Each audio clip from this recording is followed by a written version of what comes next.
বাঘের ছানাটি হালুম শিখছে না যে, ভীষণই চিন্তা ছানাটির বাবা মার। যখনই বলছে, ও সোনা হালুম বলো, মিউ মিউ করে উঠছে সে ততবার।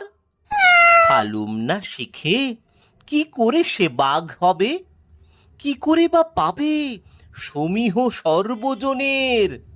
এই দুনিয়াতে হুঙ্কার বড় দামি, সেটাই যে রীতি যে কোনো জংলা বনের। গায়ে জোর টোর হোক আর নাই হোক, হালুম শেখাতে হবে এই বাচ্চাটাকে। জানাশোনা কোনো স্পিচ থেরাপিস্ট আছে? থাকলে জানিও ছানাটির বাবা মাকে।